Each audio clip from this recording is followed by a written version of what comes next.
Good morning, everybody, and thank you all for coming. We're glad to have you here for the Arabic Comics Symposium. The topic is personal narratives and memoir. I'd like to welcome our wonderful panel of speakers. We have with us today George Khoury Jad, who is a comics artist, animator, and writer and critic on comics.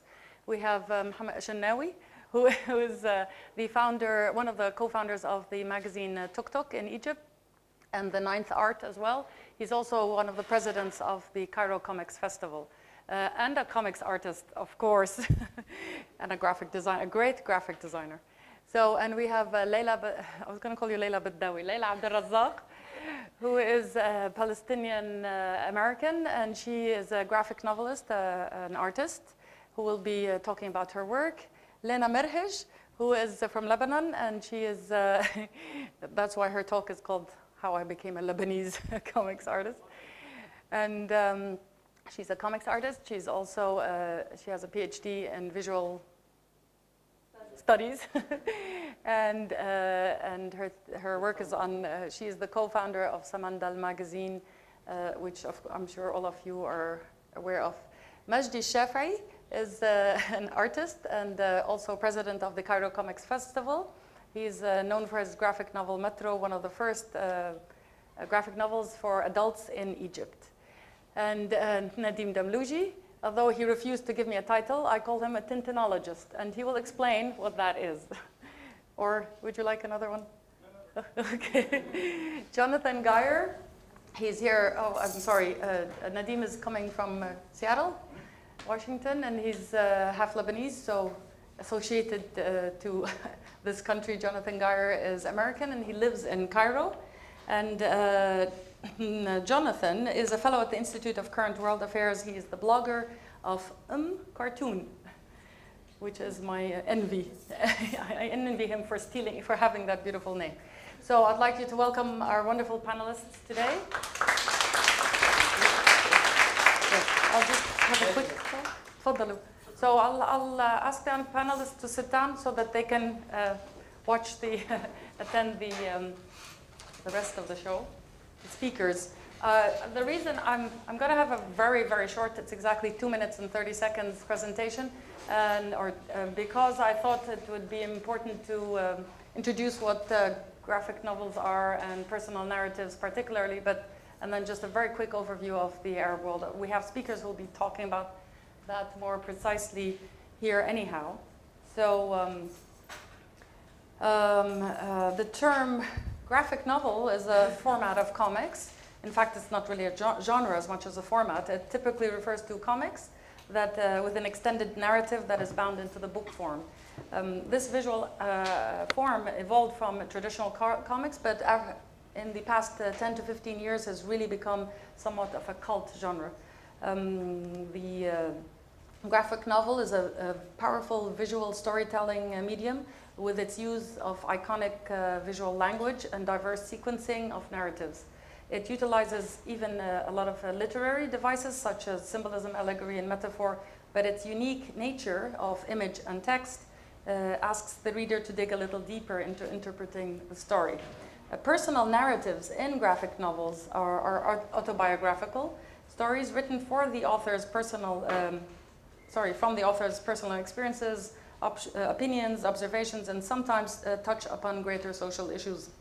While many are quick to write off comics, of course, as foolish escapism, a new breed of comics emerged in the past few decades that I'm sure people are aware of, telling powerful personal narratives, from the infamous Mouse, telling of the Holocaust survivor story and the nightmarish past, and receiving a Pulitzer Prize as a form of recognition of this art, to Marjan Satrapi's Persepolis, depicting the life during the Islamic Revolution in Iran as seen through the eyes of a child, to, of course, Craig Thompson's Blankets, and most recently we have Alison Bechtel's Fun Home or Funeral Home, where the artist comes to terms with her sexuality and her father's death, which is now a bestseller and it's going to become a play on Broadway, and so graphic novels are huge now. So I'll just talk incredibly briefly here. We have a rich background of comics in the Arab world, particularly children's comics. and a tendency, as we all know, to address adult issues and political content in the children's comics.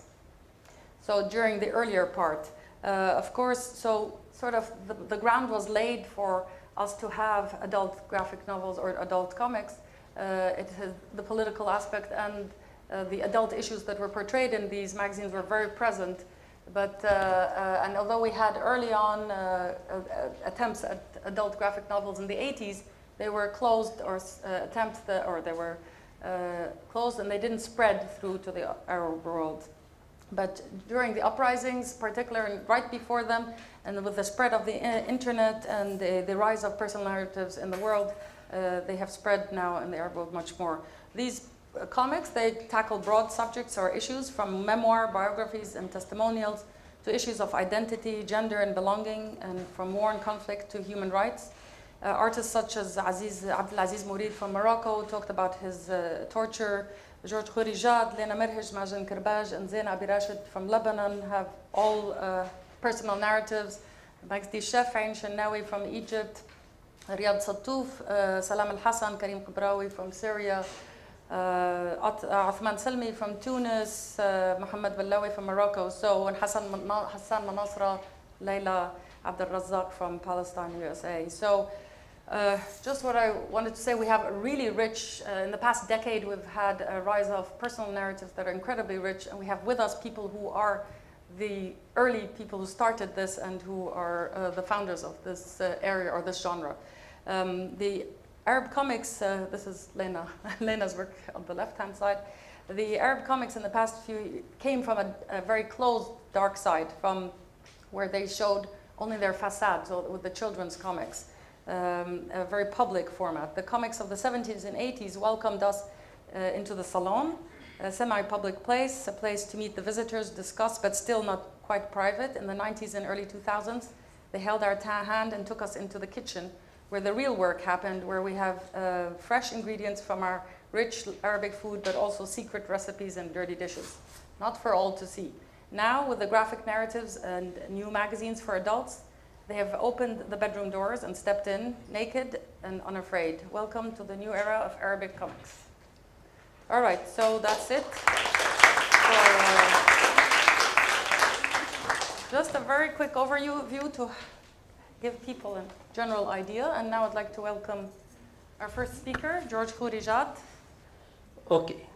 Before the beginning of time, out of void and darkness, a wounded man made of black ink and white skin was created of one boring moment. He was given a name, Jad. Well, it's funny sometimes to play the role of God, right?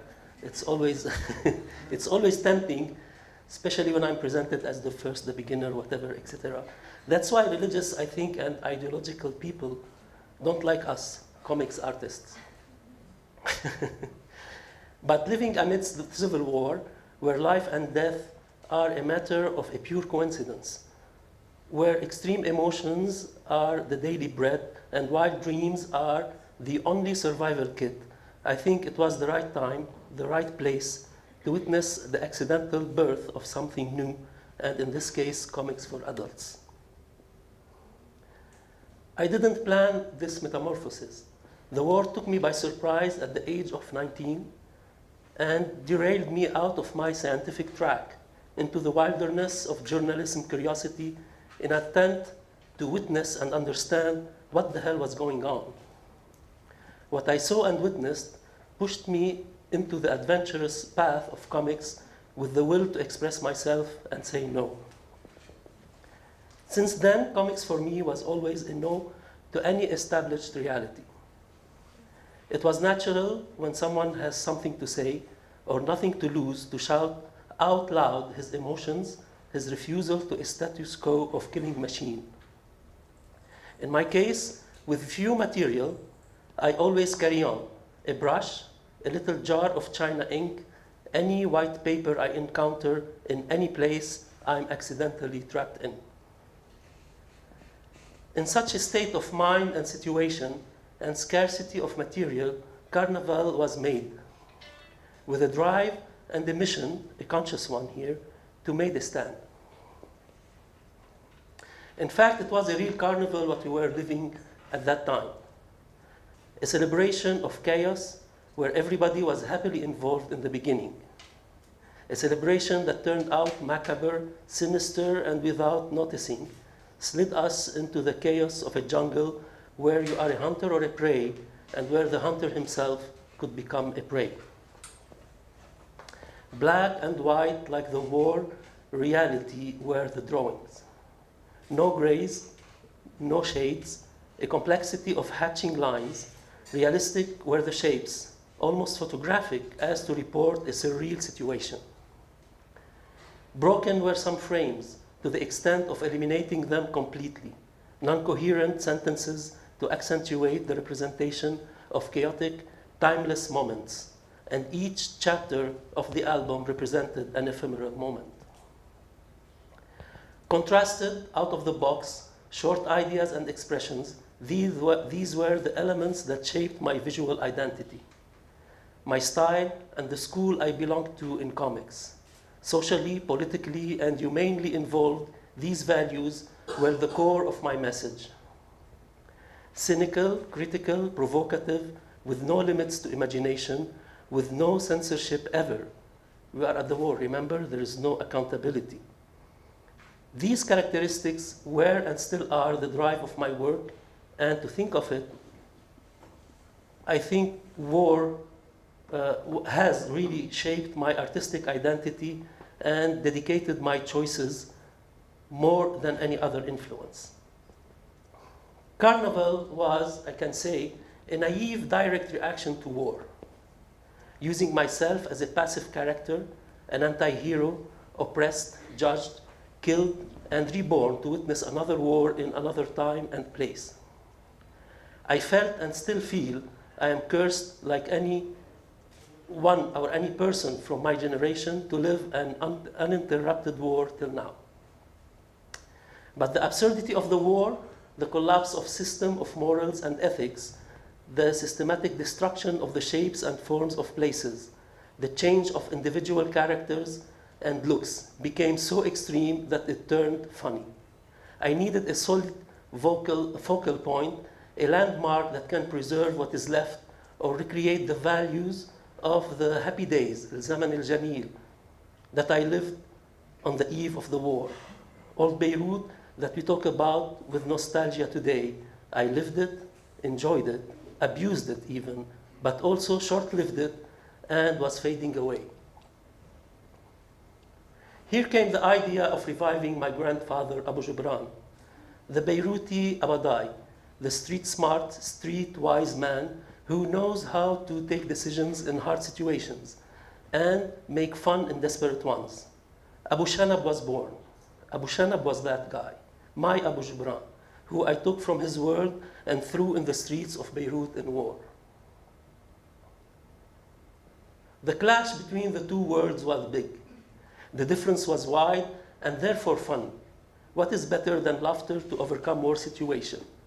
That was Abu Shanab, the naive guy, always coming up with simple solutions to complex situations, mocking intellectuals and their hypocrisy, sarcastic towards militiamen and their weaknesses, ironic about the international community's commitment towards peace that never came, or its interference to save us, which caused more suffering.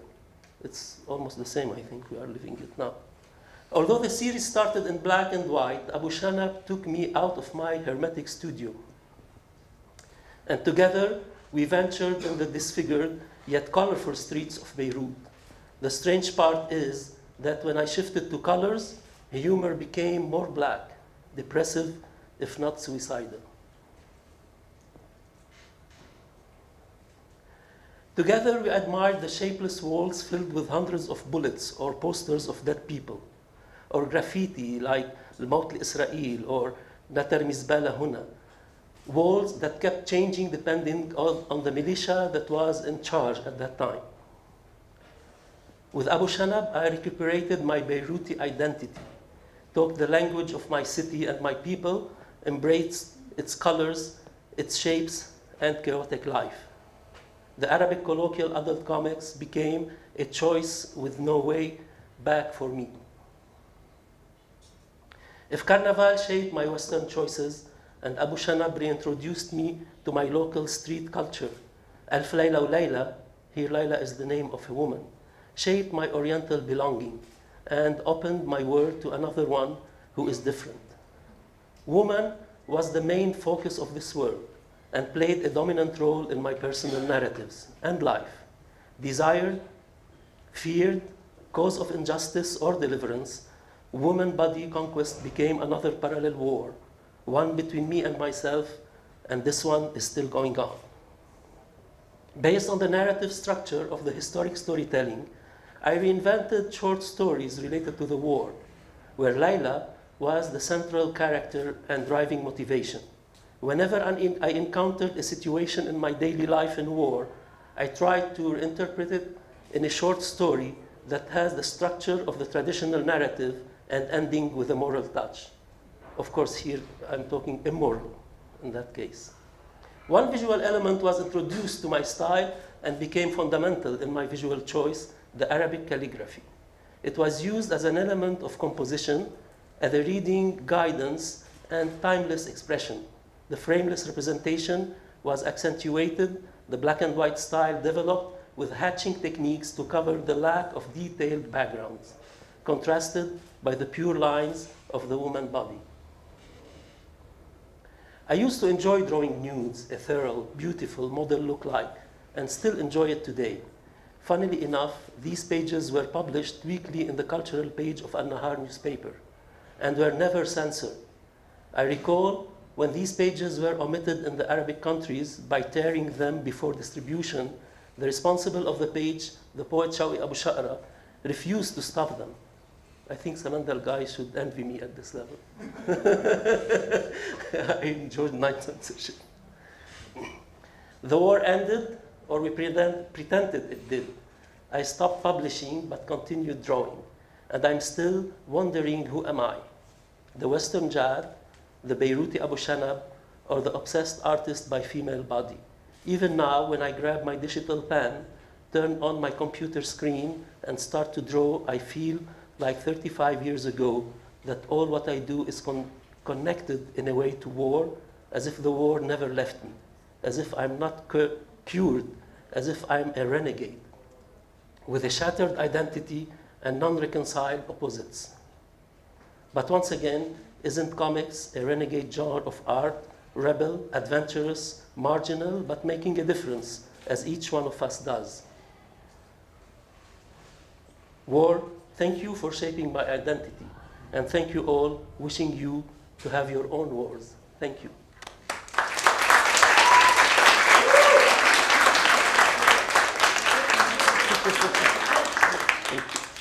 Hi, everybody. I'm Nadim Damlouji. Before I start, I wanted to thank Lina Reibi so much for inviting me here to be a part of this esteemed panel. I've been a long admirer of Lina as an illustrator and educator, and now as the director of this initiative. But the second thing I want to thank her for is not canceling it, especially in light of what happened this last week, this tremendous senseless violence that happened in Beirut. I know it seemed hard. It's hard for me. I woke up today thinking, oh, I'm going to talk about comics. It seems so irrelevant, like in light of all of this. But in fact, ironically, what I'm going to be talking about is how art helps us make sense of senseless acts, and it starts a conversation that we can engage with and filter things like that that don't make sense through it. And in the spirit of that, I really commend you, Lina, for having this go on and having this conversation happen today about art in the Middle East. Thank you for coming. Thanks. Okay. So, yeah, I'm talking about making death visible, Lebanese comics at wartime. I started thinking about this through Hannah Arendt. She's a German philosopher. And Arendt writes a lot about the concentration camps in World War II. And she has this fundamental thesis that you cannot speak the language of death. It's impossible to kind of comprehend what it's like to be in a constant state of dying. And with that, thinking about comics from the region as a tool to make in comics in general as a way we can make the invisible visible in the interplay of panels. So without hiding the ball, this is what I'm going to be doing today. Sorry for the, oh, it's a little, okay. So first I'm going to be talking about art on war in general. Second, how comics function as art, and give us a vocabulary to think about graphic memoir in the Middle East. Then I'm going to go into Arab comics more broadly, the children's comics leading up to the, as Lena pointed out, the more adult fare, starting with Jad onwards. Then Lebanese war and how it functions in the consciousness. And then lastly, looking at how Lebanese comics process that war and give us a way of dealing with war in a way that other art forms are incapable of doing. So when I talk about art on war, typically we think of three main forms. We think of fine art, literature, and films. The problem is or typically when we think about these fields, though, when you think about the literature about war, what do they have in common? Some of them might be personal narratives, like the Diary of Anne Frank, but typically they're Western perspective, they're set way in the past, and they're filtered in that way. Yeah. Oh, okay. Oh, really? Oh, yeah. Okay, thank you. I was kind of liking it. It was trippy. I thought it was an effect in the beginning. Yeah. Then we have fine art, and I think Guernica is one of the most well-known examples, drawn by Pablo Picasso about the bombing in Guernica by German and Italians. I think it's a lasting piece of art and one we think of so often, and one that will keep coming up in this talk because it is from the victim's perspective. And you have the aftermath of the bombing and the violence it has wreaked. But I will now argue that comics is an even better form to talk about art, and it lets us see things that even that this fine art and something that would stay on the wall, even though it's this giant tableau, can't really quite produce in the same way as comics can. And for this, I'm going to use Scott McCloud and Understanding Comics. You could teach a master class on this course, and there's so many themes from it, and I really recommend it for anyone who is interested in studying comics and understanding how it's this unique vocabulary. But I'm not going to talk about the vocabulary or the artistic choices you can make in comics. I'm going to talk specifically about the grammar in which McCloud gives us to think about comics. And specifically, I want to focus on, as you can see, the subtitle of the book is The Invisible Art. And specifically, I want to focus on comics and its ability to, as Paul Klee says, that Scott McCloud uses, art does not reproduce the visible, rather it makes visible. And how does this work? There's two themes that I just want to give us a framework to think about comics through that I'm going to take from McCloud now. The first is the interplay between the visible and the invisible, and the second is time working spatially. So the first of those, McCloud gives us this framework and language of the gutter. So as he says here, and of course, Understanding Comics is a comic that Scott McCloud puts himself into because it has to be meta, because that's this art form. So McCloud says, see that space between the panels? That's what comics aficionados have named the gutter. And despite the unceremonious title, the gutter plays host to much of the magic and mystery that are at the very heart of comics. So I've highlighted the gutter there, and here he is. Here in the limbo of the gutter, human imagination takes two separate images and transforms them into a single idea. So when I talk about the visible and the invisible, McCloud usefully gives us this language of the gutter. And in it, you could see nothing is seen between the two panels, but experience tells you something must be there. When you see the mom doing peekaboo in two panels, you're invited to imagine what's happening in between. And that's kind of one of the unique elements of comics in general. So it connects these moments together through that gutter and that interplay. Here we have him elsewhere saying another example of the eye open, and you're imagining it closing and opening again in between. The comics creator asks us to join in the silent dance of the seen and the unseen, the visible and the invisible. This dance is unique to comics. No other art form gives so much to its audience while asking so much from them as well. This is why I think it's a mistake to see comics as a mere hybrid of graphic arts and prose fiction, what happens between these panels is a kind of magic only comics can create. So as I'll go on to argue, now that we have that language, what is invisible and constantly between the gutter in Arab comics about war, specifically Lebanese comics about war, is death itself. So yeah, we'll get more into that. The next thing I want to bring about, talk about from McLeod's work is time functioning spatially. So here's a panel that like quickly summarizes that. In learning to read comics, we learn to perceive time spatially, for in the world of comics, time and space are one and the same. That seems like a pretty heady brew of a concept, but it's just very straightforward, and it's the idea that unlike fine art, comics, when you're reading it, has a time dimension to it. And the author can control how quick and how slow that time passing is, as we'll get into later with some of the examples from Lebanese comics. And another way to think about it is putting Guernica back on if you added a time axis to it. That's not how we read Guernica. Guernica is happening all at once. It's this hodgepodge of feelings and emotions that are all happening simultaneously. But imagine if we did read it with a time axis. There would be the start of the bombing, end of the bombing. It doesn't make sense. It's meant to coexist. It's its own panel. But because of the panels sequenced one after another, we're reading adding time onto it spatially in comics. So I'll just touch on this next part very briefly. As Lena mentioned, the graphic memoir has been around for a while, using these tools of comics to tell personal narratives. It's really big in the West. In the 90s, it kind of became the dominant kind of production you'd see outside of the major superhero comics. So here's some of the examples, some of which Lena mentioned earlier, and you see it in Japan as well. Here's my take on it via, this is adult censor warning, from Johnny Ryan. Here, he kind of summarizes the Western sphere of comics and how we talk about personal narrative there. So this is every autobio comic ever written by Johnny Ryan, his take on it. Hey, I don't know if I should read this. I will. Hey everyone, look at me, I'm masturbating. Blah, blah, blah, aren't I great? Blah, blah. Now I'm sticking a dildo in my ass. Boy, I'm really upping the ante.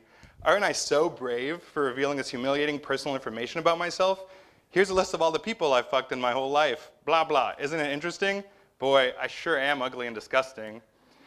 And then here's the third and fourth arc structure. And by ugly and disgusting, I mean beautiful and amazing. Want to hear one of my fascinating dreams? Terrific. Blah, blah, blah, snakes, blah, blah, teeth, blah, blah, haircut, blah, blah, daddy, blah, blah. Aren't my dreams fantastic? I'm a darn genius. Now comes a portion of the comic where I talk a whole bunch about mumbo jumbo, about art and life to show you how smart and sensitive I am. Bullshit, bullshit, art, bullshit, bullshit, life, bullshit, bullshit, comics, bullshit, bullshit, daddy, bullshit. And then the last panel for autobio comics written by females simply changed the word masturbating to menstruating. So this is like a crass oversimplification, and there are beautiful moments in all those personal narrative comics from the West I talked about. But because of the circumstances these people are growing up with in the West, this is typically an inward look into their lives where they're wrestling with these big issues, and that's the whole arc of the comic. Now, contrasting that with Arab comics, as Lena very succinctly dispelled the myth that Arab comics have existed, this myth that they haven't existed, Arab comics have existed in the Middle East for a long time, dating back to the 1920s and going on. And they've predominantly been children's comic with a switch happening with Jad, truly with Jad in 1980, to opening up to more adult themes. And I discovered this, and I realized I forgot to explain, I'm a Tintinologist because I had a grant for a year to follow where Tintin went in the world. And in those journeys, looking at Tintin as a colonial text in Cairo is really, in the rich book market scene there, is where I started discovering these old comics.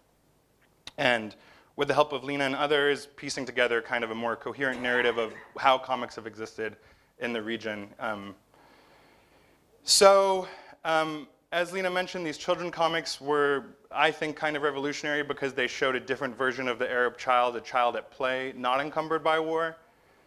But of course they were funded, especially the Egyptian ones, some of them by the government, and they focused many of Nasser's ideas of being pan-Arab and uniting the Arab world.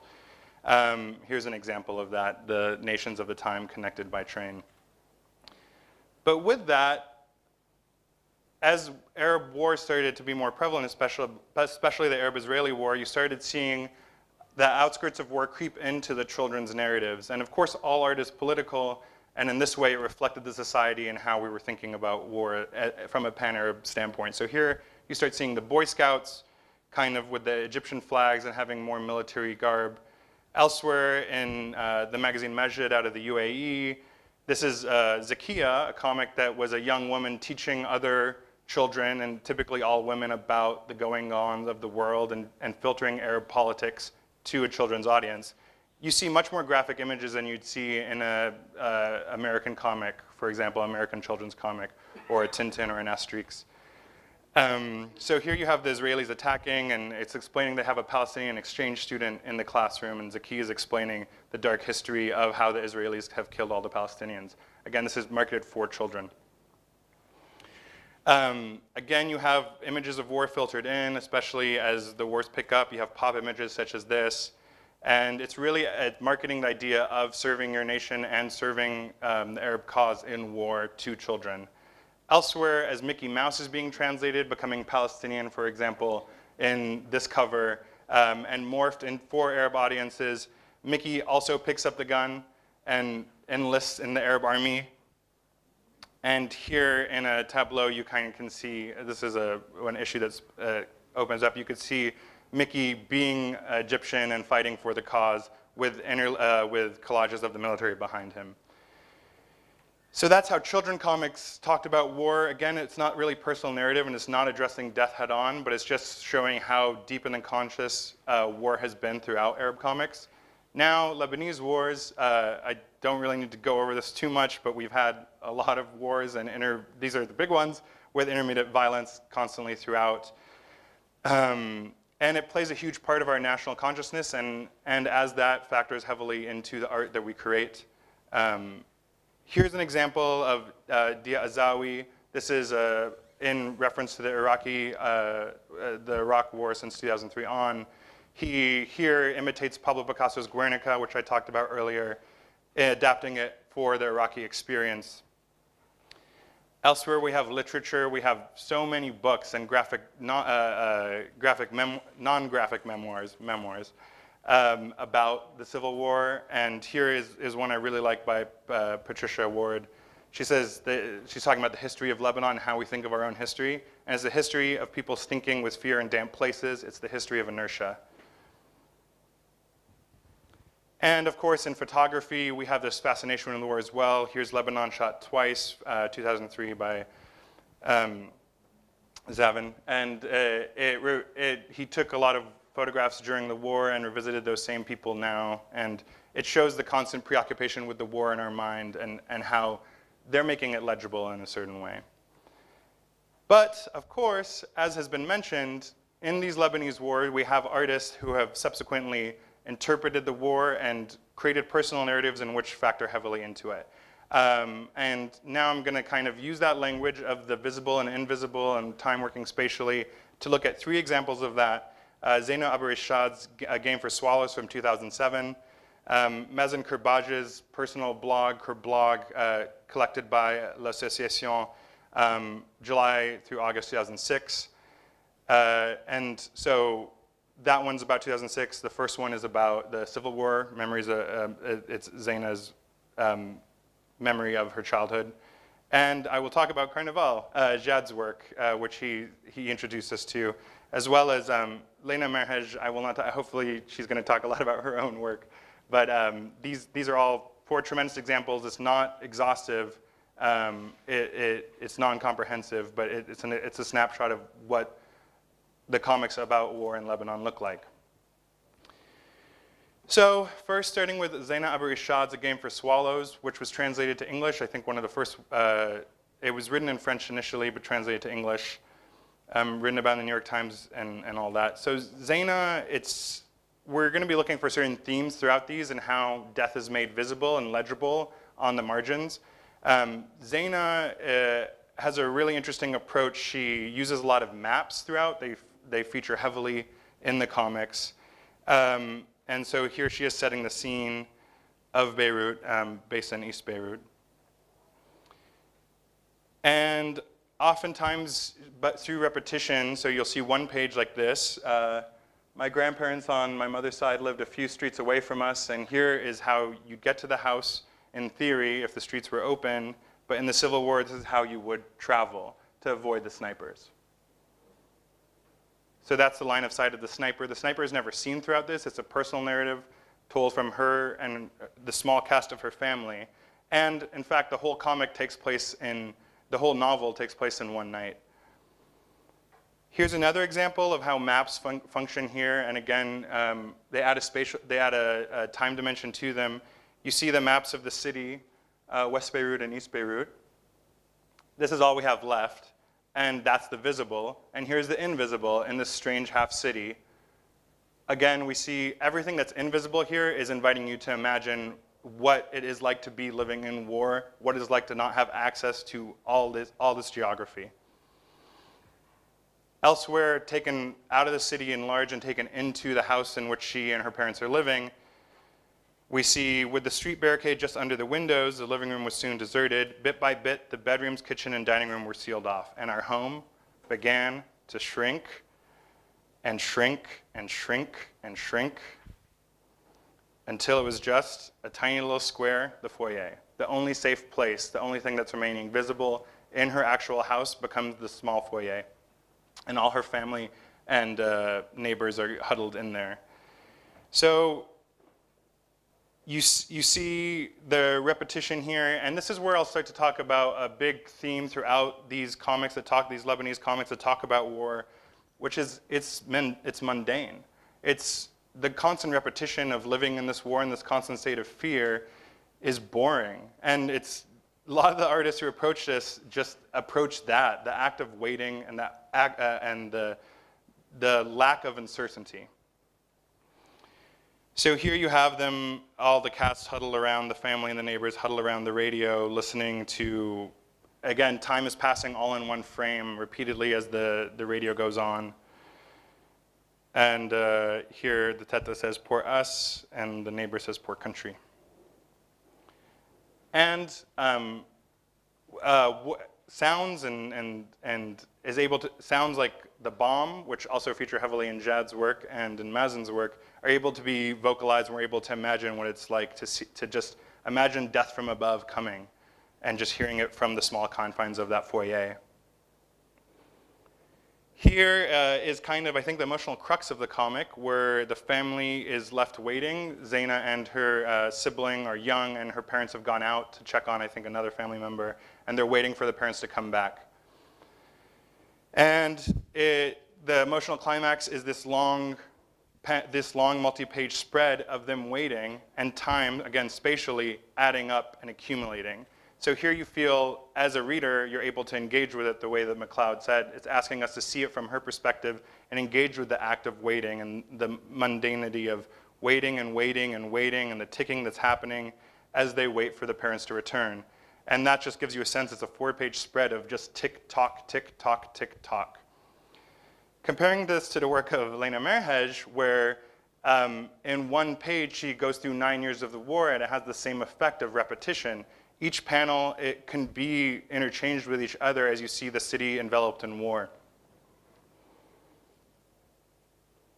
Finally, her parents come home, and they're reunited. So moving on to another perspective of war. So that was Zaina in 2008 talking about the Civil War. And here we have an example of Mazen Kurbaj in 2006, live writing and journaling about the 2006 war. So he kept the diary on his blog, Kurblog, and every day, or hopefully every day, he would update, and it was becoming. I was in Beirut in 2006, and I remember looking in on this, and it was kind of one of the first viral sensations I remember, and it was getting picked up a lot of places as Mazen talking about what it's like to be in the war. Here, because it was a blog, the gutter doesn't function the same way it would in a comic. Intentionally, the gutter becomes the space between the posts. Mazen, arguably knowingly, arguably unknowingly, he has a comic where he's like, why do people keep comparing to me Picasso? Evokes Guernica here. Guernica, again, this two-dimensional tableau. And here in Mazen, it's as if one of these victims of Guernica has come to life. but instead you see the interior as it is a personal narrative. So imagine one of these people being at Torino at 12:05. The country's burning, my country is burning, and I'm drinking whiskey. Mazen situates us with the idea of the family tree and those affected by, that he's affected by. It's kind of avant-garde, and some comics can just be, here's his grocery list in war. Elsewhere, I'm showing this one, I wouldn't usually, but Jad reminded me of it because it does describe what Jad was saying, what it was like to create during the time with just the brush. Here is his life in a bag. Each time I leave my flat, this is what I take with me, and it's kind of everything he needs to function as a person in wartime. So he's going home, he's uploading these, but this is the art at the time he's creating. He goes through all these experiences. You know, if you've lived here or have read other narratives about living in war, the moment when everyone evacuates is leaving, his decision to stay as his family goes. And often, even though he kind of has a buoyant approach and he's very lively, it's fixated with death and the idea that he will die. So here's an example, we are tomorrow's dead. And sometimes he adds color into it. Here, of Paris, it is said that they don't have a sky, but rather a neutral gray stain. Of the New Yorkers, that they cannot see the sky because of the height of their ambition. And of London sky, that it is manufactured from flying cotton. Where are you, blue skies of Beirut? So here, Beirut is compared to other metropoles, and our sky is filled with bombs. And here is an interplay with Mazen talking about everything that is essentially the same from the Civil War as now. There is no new war. And here is a portrait of the artist as caught between the East and West and just generally the idea of war. Can I say something? Skip through here. Everything we have learned to do is waiting. So again, this evokes the same idea from Zainab Abu Rashad's work and gives us this key into living in life of wartime that we wouldn't see in other art forms. The idea of waiting, the repetition of waiting. Think of the parents, think of the family waiting as the TikToks go by. Everything we've learned to do is waiting, is how to do is waiting. Again, he's seeing it from a macro perspective. Mazen sees what's happening, his lived experience in this way and how it will be reported globally. And here he is 20 days in. I can't read. I eat once or twice each day, and I can't sleep. I have digestive problems.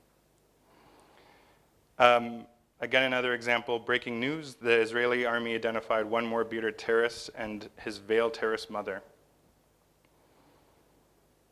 The conversations he's having with his friends at the time. We are dying in silence with the silence crossed out. The idea that making art is a way to not die in silence and make visible what would not be seen otherwise. Again, we have a return to the supermarket. Here, the shelves are empty. And finally, this was a very emotional day. If you read the blog live, Today I Wish to Die. He published it on August 6th. It's, I think, probably as dark as it will get. And then he doesn't publish again until August 10th. So there's just 4 days of like, what has happened? And then finally, the war is over. They're saying, how many times did I hear that sentence? So again, with comics, it's the same Mazen repeating from a child to his current adult status of living and work constantly and it constantly being part of his psychology. So here we see the time working spatially in an innovative way. And then finally, the aftermath. Yesterday night was the worst night, no single bomb in Beirut. The hours of waiting for a never coming bomb are worse than 33 days of waiting under the coming ones. And again, the aftermath. From under the Lebanese earth, more than 1,500 persons are asking themselves, why?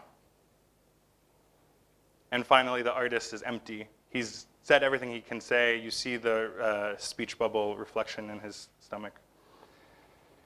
And finally, moving on to the work of Jad Khouri, I can't overstate how influential Carnival is. And I think Jad did a beautiful job of kind of giving us a portrait of where he was at mentally while creating it.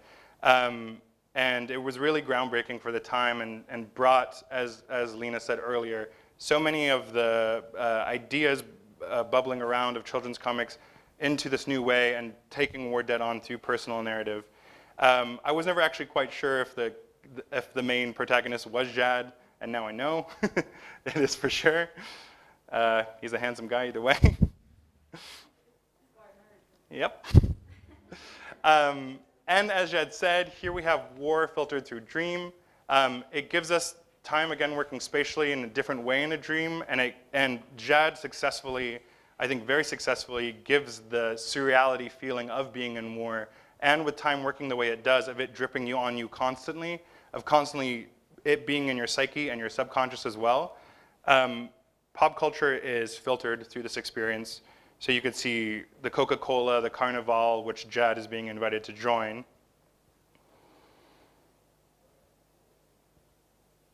And slowly, as the pages turn, death starts to creep into the Carnival. Carnival itself being an interplay between death and parade, and especially in certain cultures.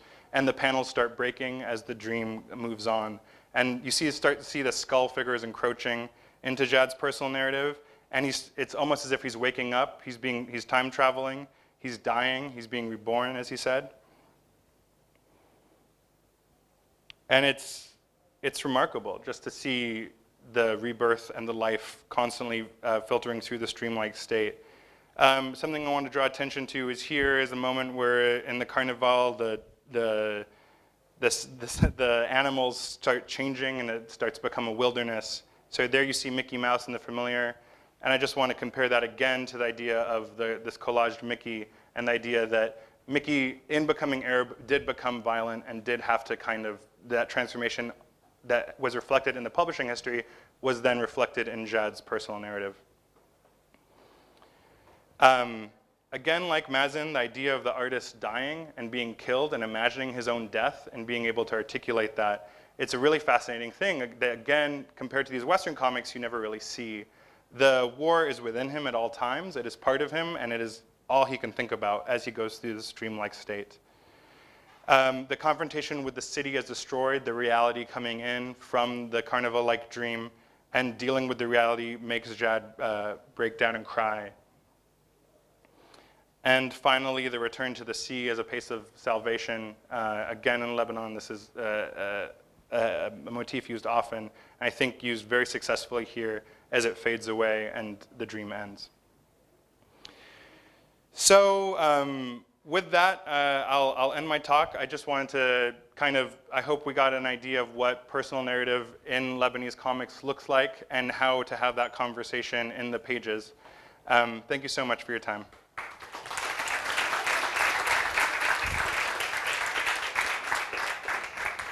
Yeah, thank you to Lina, and thanks for being here.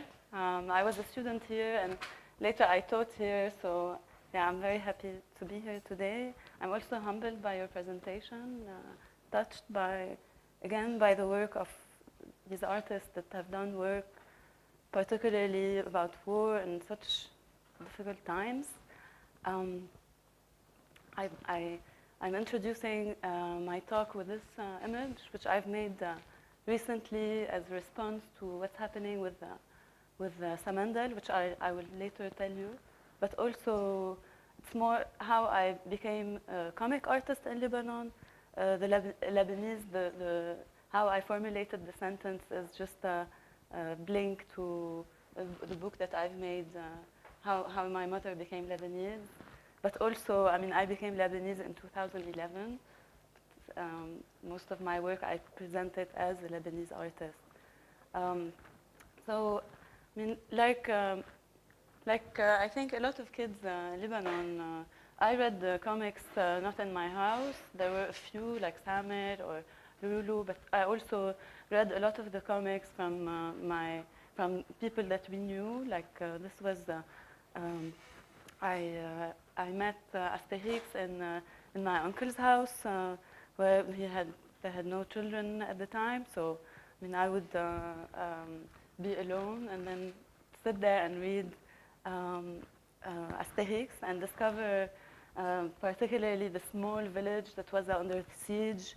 So I grew up in Beirut, in Beirut Gharbiya, which was under siege as well at the time, and learning, how each time their books are introduced with a fight, and ending with a reconciliation, but then everything comes back over and over again. I got the chance to meet a lot of people who introduced me to great works, particularly my boyfriend. He had the works of Jad Khouri, which was amazing to see and to learn from, and to realize that there is in Lebanon a voice or voices that are carrying visuals, carrying stories from my environment, but also with comics, with visuals. So also at some friend's house, I got to read in English Mad magazine and see how, in such a compilation of comics, of visuals, there was so much subversion, so much things that I couldn't imagine to read in Lebanon.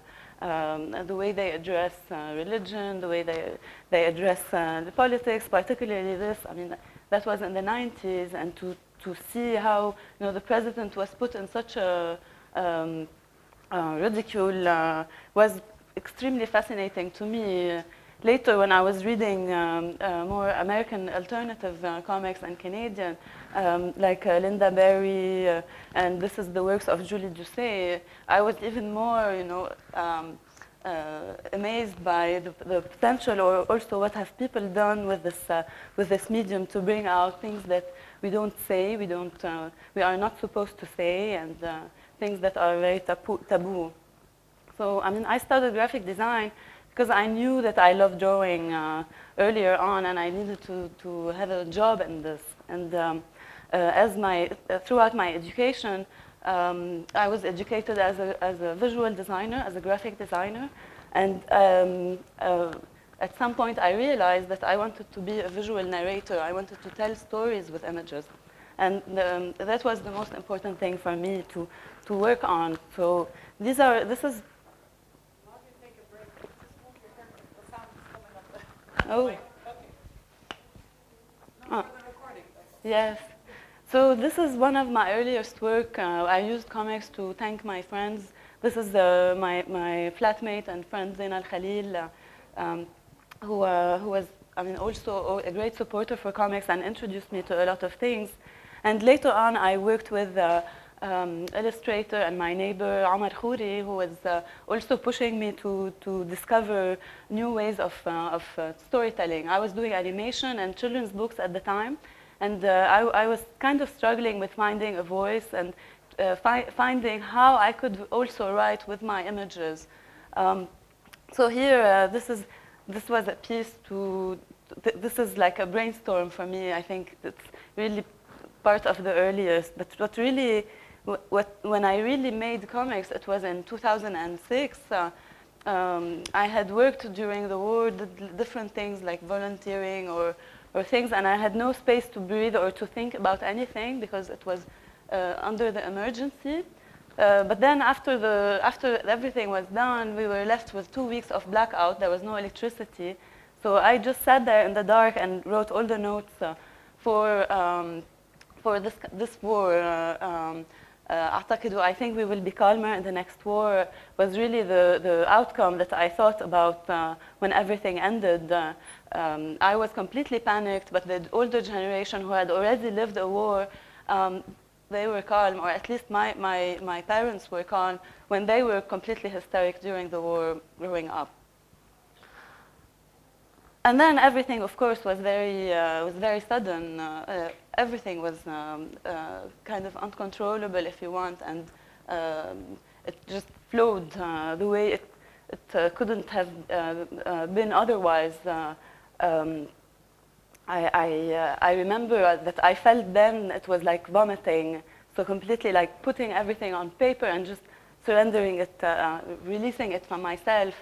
I think that a lot of the artists who worked in that time also felt that that there is a kind of we are living again in a war that we thought was over. This idea that all the war is the continuous process or continuous struggle that we are going through.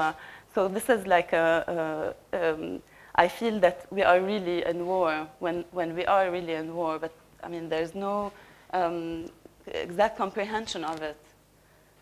2006 was really, really tough. So at one point, I felt like I was depressed, and then another, I felt like I was happy. Again, I was depressed and happy, and then I compare this to, or compare the state of mind, or explain it from what was going on also on the street with children. And yes. So then, a year later, my colleagues, also my neighbor, Omar Khouri, Hatem Imam, together with a friend from the States, Tariq Nab'a, we decided to open a space to publish comics. There wasn't really a place to do that. Of course, before several attempts were made. So we decided to create Samandal, fortunately, because through that I discovered and met a lot of people who share the same interest like me that I couldn't find in children's books or in design and graphic design. So then I thought, what kind of story do I need to can I tell? And I remember that. Also, the work of Art Spiegelman was a kind of a questionnaire to his father.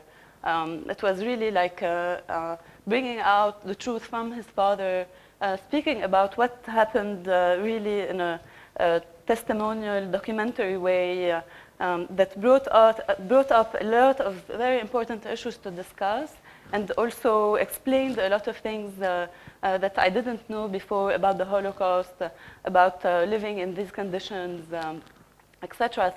So I thought that the best way is to start with my mother, because I think daughters always have problems with their mothers, and it was a good chance to also dig why she was always so angry.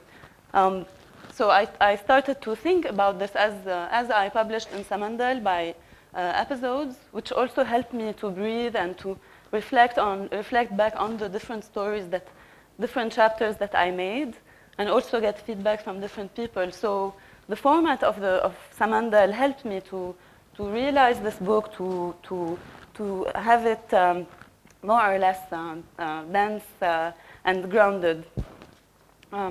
So of course I took a lot of the strategies that I used in children's books. That was the first, if you want, first time where I really invest in doing something related to comics, hoping that the project would be bigger. But I want to say that the part that really pushed me to do this was the collaborative part. I wouldn't have done it if there was not the deadline of Samandal and the guys pushing me, saying, you have 2 weeks, 3 weeks. Because as a visual illustrator, as an illustrator, your work is really full. I'm sure you know what I mean. You are constantly running so that you can make it, and having the time to do comics on the side was not very much available. It was kind of a struggle to sit and to plan and all of this. Another collaboration was with a dear friend of mine, Sahar Mandoor, who is a journalist. And Sahar, I worked with her at Safir newspaper doing editorial cartoons for Al-Shabab. And there after working with children's books, there I was looking at, speaking to a much larger audience, speaking with difficult subjects that are often opinionated, highly opinionated, and then thinking about the responsibility there. Collaborating with Sahar brought a lot of new things, because she's working with text, and I'm working with the sequence of images and the spatial organization of all this. So I think that a lot of things pushed my work more into a more literary work, or more also journalistic aspect. So, I mean, then I was commissioned by the UNESCO organization to do something in relation to the Day of Solidarity with the Palestinian people. And I collaborated again with a director called Maher Abi Samra. And I've worked with a designer called Maya Shami and another designer called Karim Farah. And we together did all this project where we made a story of 7 Palestinians that are of El Shatet, so in different places in the world. I always feel pressed.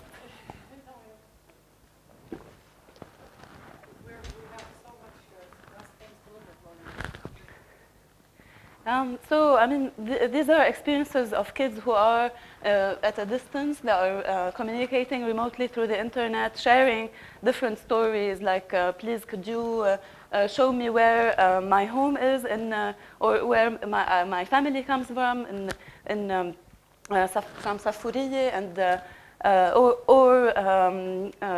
going and documenting on the ground different things. To create the story, we had to ask a lot of people. We had to first decide on different connections that we had in the world who are also Palestinian and who could share with us, like the kids in the story, the videos, the images, the maps, the stories that they had.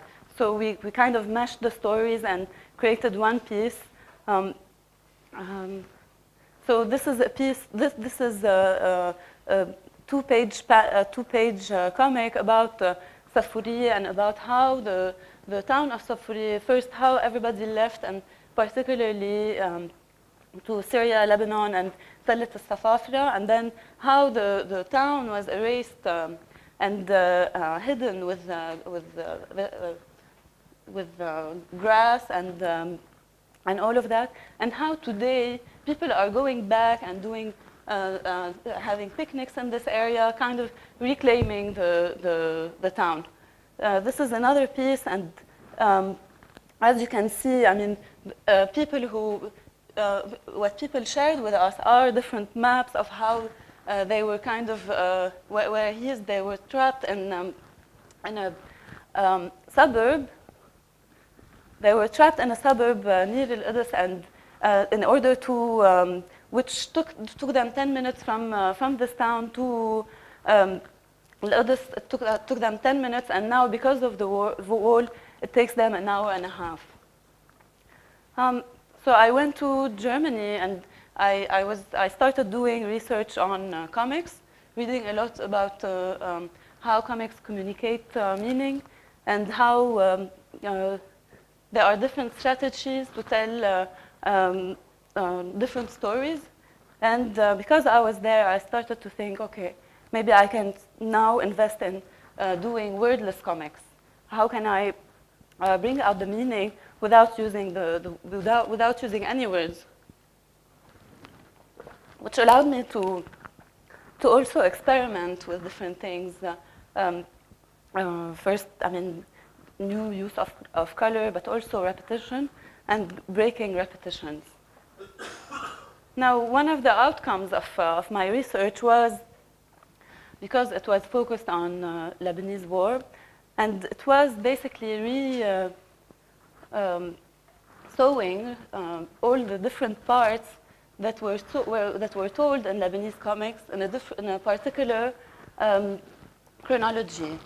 So this is this work that I have retraced from already made comics by different artists like Zena Abi Rashid, Barra Arima, Mazen Kerbej, etc. that I've remade into one piece. Another experimentation, and this is the result of reading about meaning making in comics. I wanted to see also to put comics with other things like music or like journalism, documentation. So here, this is one piece that I was trying to experiment with motion, with speed, and also with music. Taking it a step further, this is an extract, so an edited piece, putting this in the newspaper. So in Safir Palestine supplement, I did this piece which also refers to music, the music of the famous Fairuz and Asrab al-Sunun Ta'ud, and leading the story of these people who are going back to their towns and taking them back in a love and in a very romantic way that could, I mean, fill your imagination of what could happen in these places. So, I mean, later or throughout, what I have been doing is little doodling, sketching. So I was in Germany for the last 4 years, and my approach to what could be published or what could be not published got much broader. And I thought that, well, in my 20s and early 30s, I worked with my childhood. I kind of thought about it, tried to understand or take out from it what could be shared. And now I think that I need to look at my 20s and to see what is from there that I could also share. And I thought that with every revolution, there's a sexual revolution. And I think that it is a very important subject to work with, sexuality, sexual orientation. Also to see what is this imagination that we have about sex and all of that. So I did a piece based on the first time. So the subject was kind of funny. It's kind of innocent because also the first time is really the first time. And I try to work with all the different things that I've experimented so far with. So, but also try to keep it on a whimsical level. So instead of working with pornography, I was working with comics. So also I'm in here taking, funny situation. Funny situation and bringing it out to the light, because I mean this happens. And but then to print, I decided to kind of go back and tone it down altogether, and to take things in a more metaphorical, also dreamy way, where things are more insinuated. So here with the vagina and drawing the vagina, I tried to dilute it in a pool of fish, you know. And actually it became a poem. So I started to think, you know, how I can tell stories in a poem-like way. I don't know if it was successful. I think the experience of reading this is very fast. So you read it in a very fast way. Somehow in this piece there was a struggle between looking and reading. And I wanted the reader to look more than read. But the format, the paper, all this was kind of a drawback, or making it more slow. So, I mean, I don't know if you know all the books of Samandel, but we are proud that we have so many. We have also a lot of contributors, made a lot of different events and all this. And this is our last publication, Geographia. Today with Samandel, I mean, I've collaborated with Omar Khouri, Hatem Imam, Fadi Baqi. We did meetings to do the editorial, we did the books. We also organized the events and all this. And around the 2010, we were kind of very busy trying to see, okay, what is the future of Samandel? How do we organize from there? And then we decided to commission people editors to work on different books. So here the formula changed. Samandal became thematic. So we had the theme of genealogy, which is the influence across history and across geography. And now we have geography, which is living the moment and discovering the limits of the space and of this moment, space-time theory. So yes, but I mean, I want to use this opportunity, and I hope it's okay to share with you what has happened with Samandal. In 2007, we had a collaboration with Employés du Mois, and two artists, one of them was me, did drawings that were considered offensive for a certain party who complained, and then the issue became a lawsuit, the people against Samandal. So I just want to show you the pages very quickly. So I mean, this is a story about this oppressive tyrant woman who is carried by small lemmings, and she has to, they kind of support her. And what I'm introducing are basically the swear words that we use in Lebanon, and showing how violent they can be. So the piece that is in question is this piece. And what I'm saying is that when we say Had ad-Din, we are not conscious about what we are saying. And when I put it in images, suddenly it became real. It actually visualized the violence that we use in our language. Thank you. So I mean, this is where the whole statement is. If you are interested to look at it, samandalcomics.org. We need your support. Our new young team in Samandal also need that. We don't want to inherit them with the heavy consequences of the lawsuit. I would like to thank you for your attention and your time.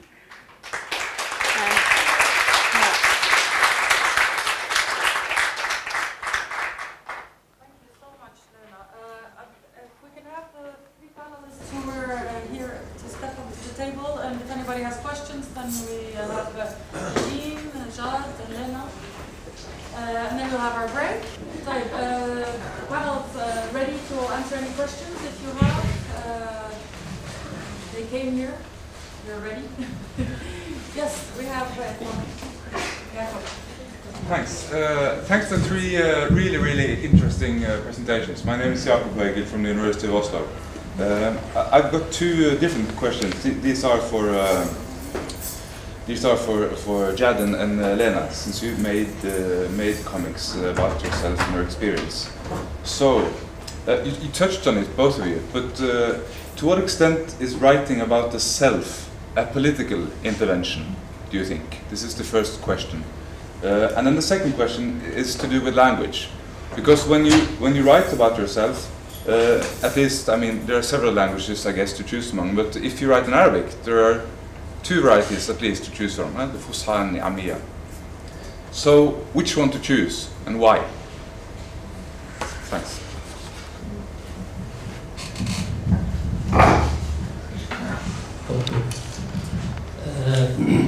I think in my case, all what I did in comics is an expression to what I live. So there is no boundary between what I'm expressing and what I'm living.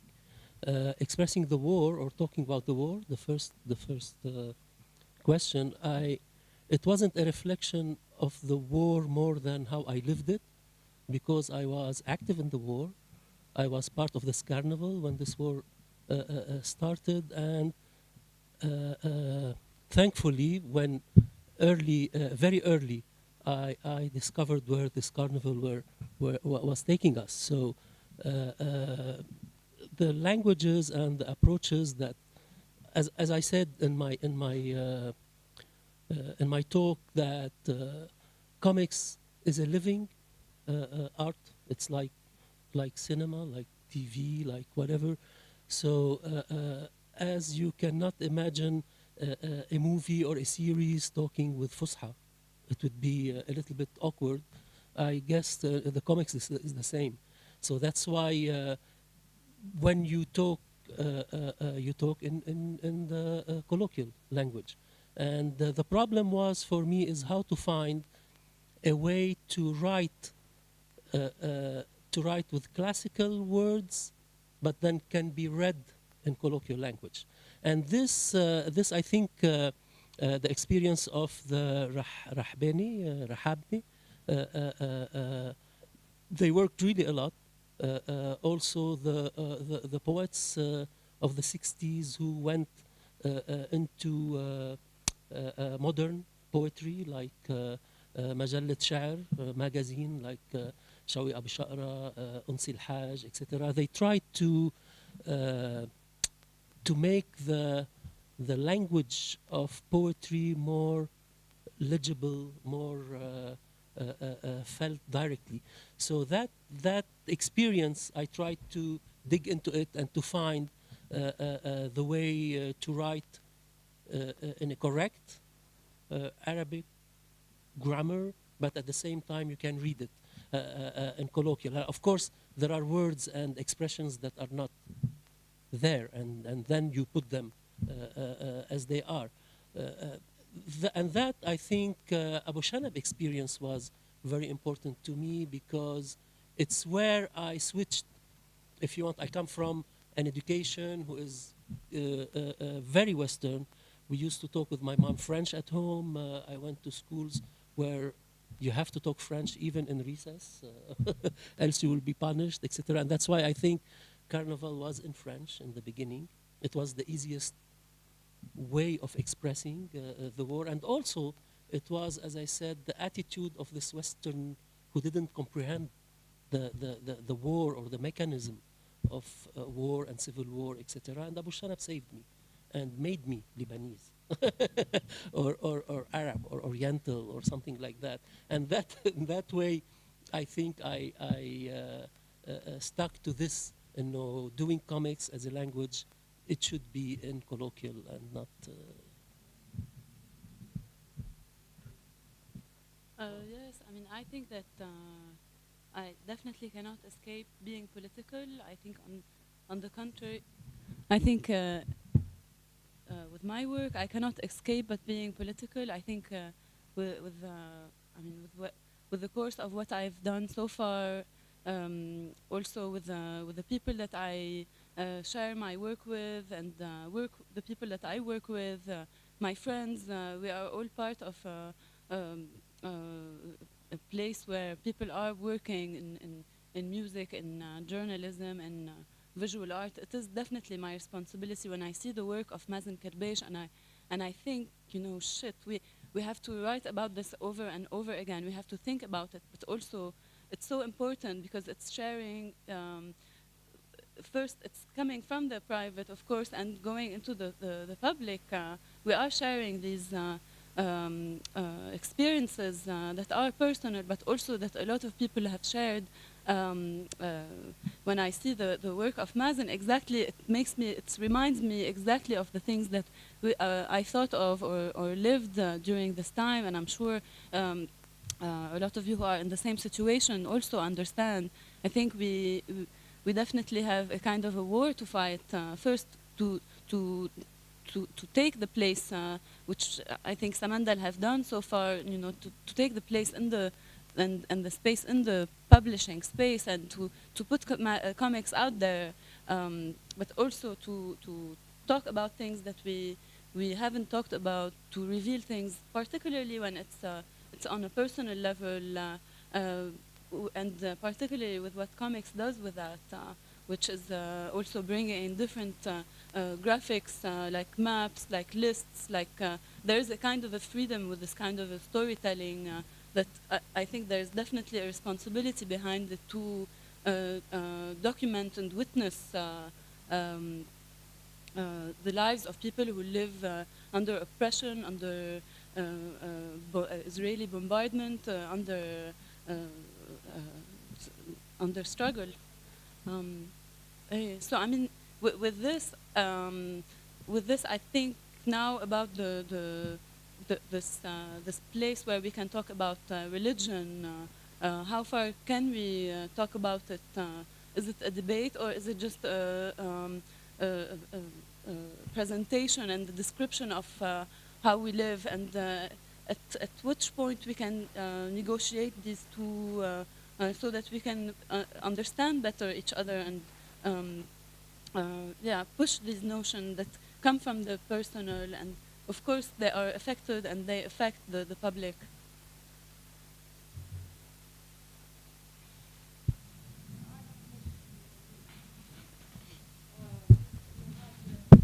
He became quite, not violent, I don't know, he started to have a gun and he participated in the war. And he said, you know, the Arabs took Mickey and made him violent. Can you, a small part elaborate, but also on a second, do you think it is because we're living through all this conflict all the time, or is it our nature? No, great question. Yeah, you know, it's so the history of the Mickey publishing, it started in Samir magazine, and then kind of spun off into its own thing, and this is so. The covers, it was a direct translation of the actual art, which I've argued previously, and I still do this, kind of replicates American exceptionalism, imperialism within it. But the covers were drawn by local artists, and in those covers there was like a keen intent to make Mickey Arab. They call it, like in Egypt, Mickey Musser, and it's argue if they succeed or not, but like what I was interested in with especially the violent images and how those, okay, so what does it mean to be Arab? And sometimes Mickey's given a mustache. They have like Mickey in Kuwait with the oil fields behind him, and he's dressed in the galabiya.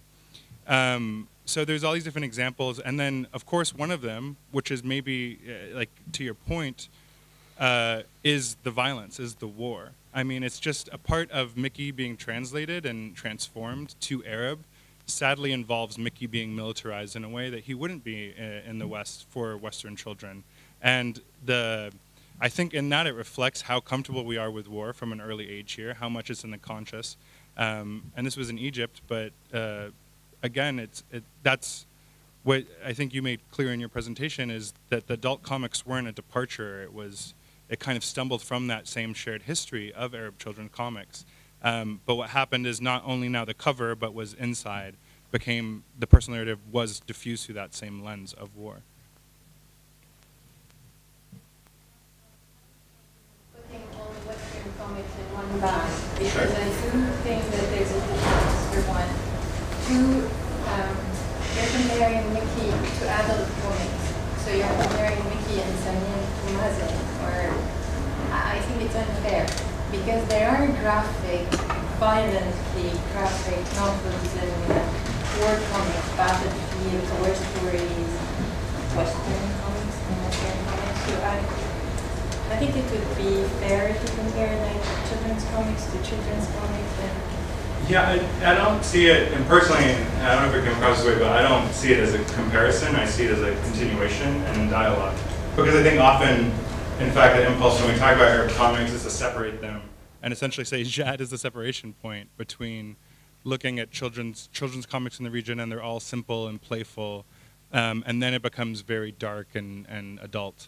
But with the war images in Mickey, what I'm hoping to show is that, in fact, that darkness is still there, and when children are being introduced to it. And for example, with the Majid magazine, where you have Zakiya teaching the children about how violent Israelis are, how they're killing essentially every Palestinian child. So I personally don't see it as unfair, because I see the political very much intertwined with the children's comics. Again, not in the same way, and not as directly addressed. But the distinction to be made there is that those, sometimes they were translations, sometimes they're original, but mainly with those children's comics, you see children at play, and not in the way that they're depicted in the Western canon of more Orientalist texts, where you never see children at play. You just see like heavily dressed Arab men who are antithetical to human rights, like Superman is battling sheikhs from Karak, like, and other examples like that, and invented geography such as that. Anyways, back to it, and you're right, it is an overly reductive look at Western personal narrative comics. There's a huge swath. There's Mouse. Like, I was so interested in Lena's talk and Jad's, both how they're saying, like, oh, I was influenced by this French education or these the French graphic memoirs as well, and it gave me the language to tell their own stories and diffuse those through the Arab experience. But still, it's a line of best fit. It's a broad stroke, but those, at least the American ones, which I've read more of, and like David Bay with Epileptic, it's all personal tragedy. But in Lebanese comics, the personal is tragedy. It's inseparable. Just to add one thing in this, yes, there is in Western comics for children or for juvenile comics, comics related to war, and where you have characters that are young who goes to war or promote this party or that, but they are characters who are created for that specific reason. In the Arab world, these people or these characters were innocent. Samir and Tahta started as innocent, stupid, I don't know, playing Mickey is a character that is a positive kid, entertaining, etc. And suddenly they were dragged to war. They were taken out of their nature as kids and put in the situation of war. This, we don't have it in Western juvenile comics.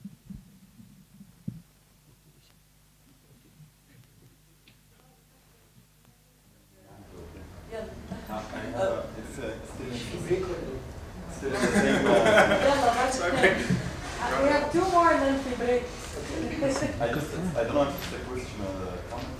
I mean, Samir was publishing also a lot of American comics and French as well, French-Belgian comics. They were publishing both from States and America. And on the same time, I don't know if they had license, so I have no idea how was it going at the time. But on the same time, they were using these characters, like to go to in war. In the same time that they are fighting the enemy, who is the States and sometimes France. I don't know, during the third العدوان الثلاثي. I don't know how it's called in English. Do you think, how do you see this? I mean, you think the Western license or the States or the France or Belgium, they were aware about this, or they just left them do whatever? Especially they are very, very specific.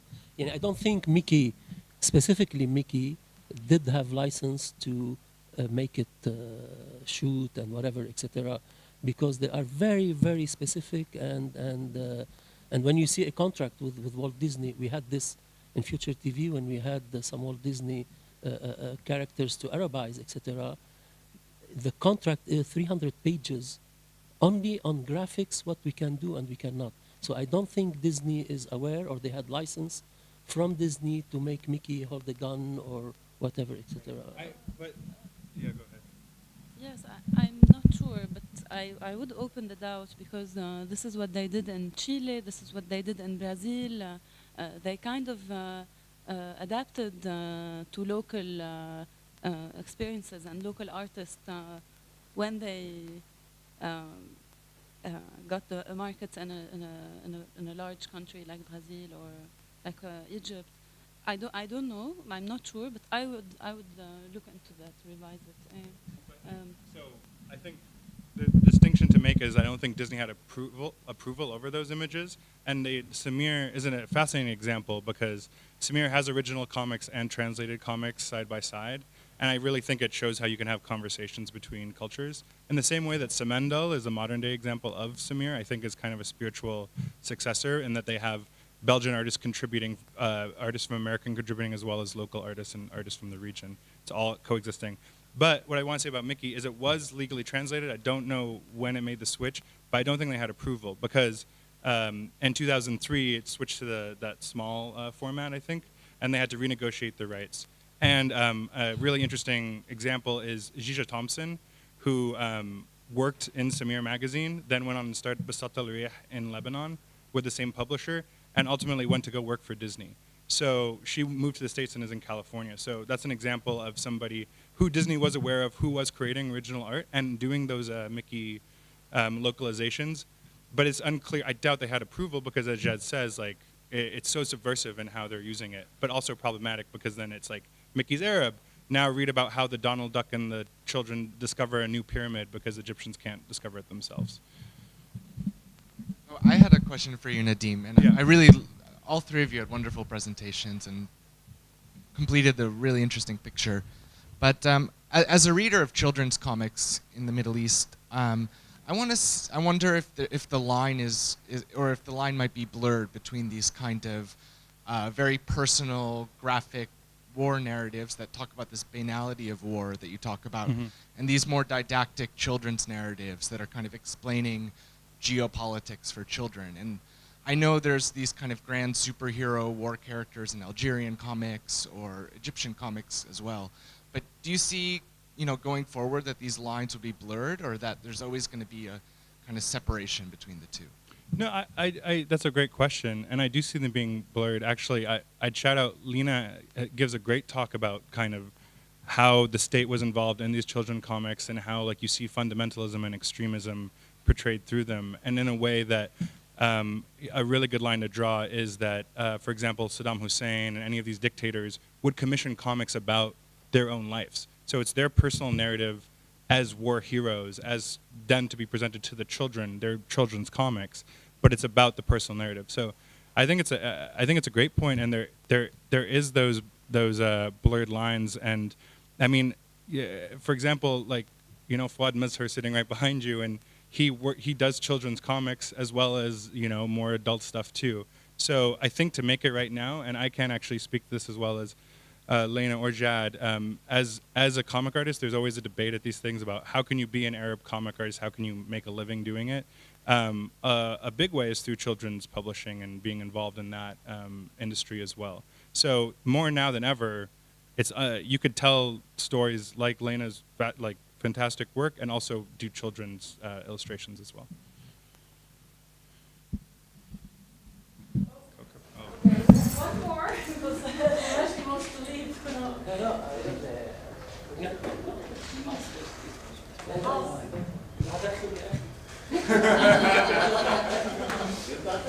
So my question's for Lena.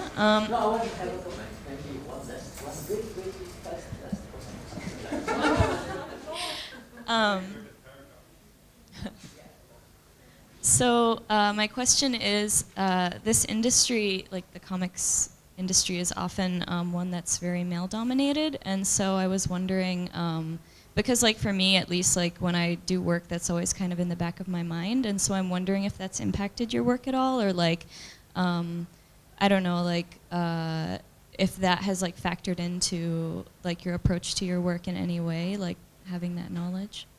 I mean, of course, also my reading is very much, I mean, I'd rather read Julie Doucet, Linda Berry than Chris Ware. So also from my reading, I have an interest in reading women writing their personal narrative, sharing them.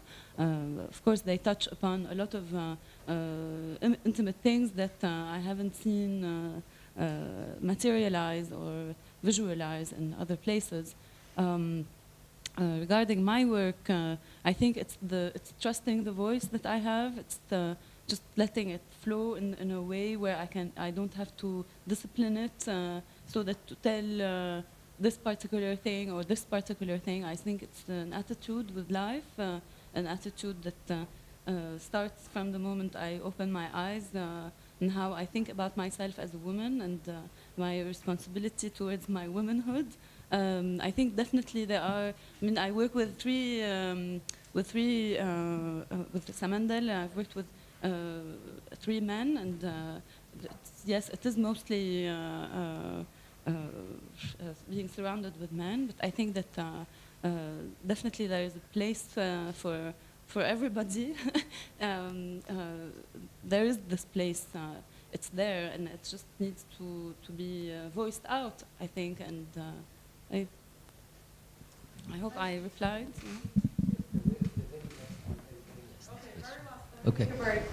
Okay.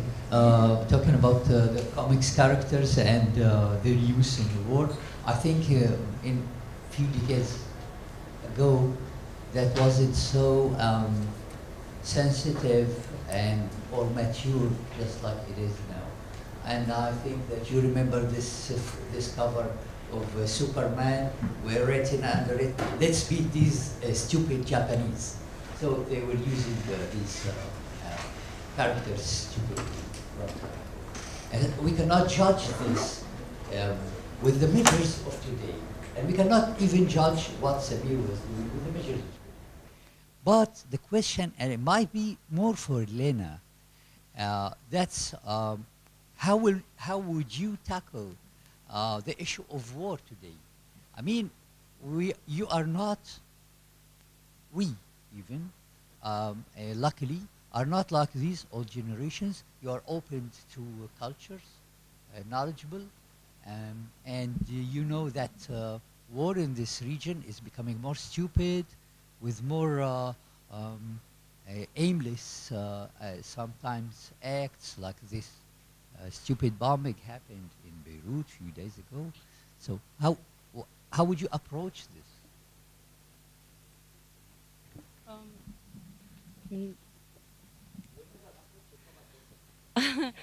I mean, after my research, which was looking at what was said and also what was not said about the war in Lebanese comics, I thought that a good project would be to invite artists to work also on filling all the gaps that were not said, and to rework on kind of the chronology, and in a way it's documentation. I also thought that working with press and working with journalism and pushing different artists to work in newspapers and to have their comics there would be also interesting. Now, to talk about what happened last week, I think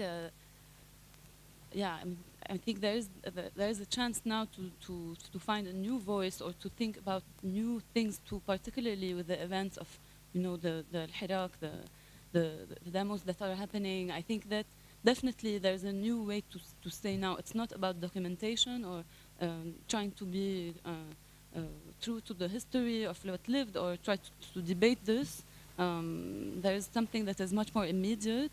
That we need to wake up to follow with. I'm sure in Egypt you have you've had an experience like this, where you had to put down your pens and decide, okay, what do? We carry the protest, we carry what is being thought and debated in this,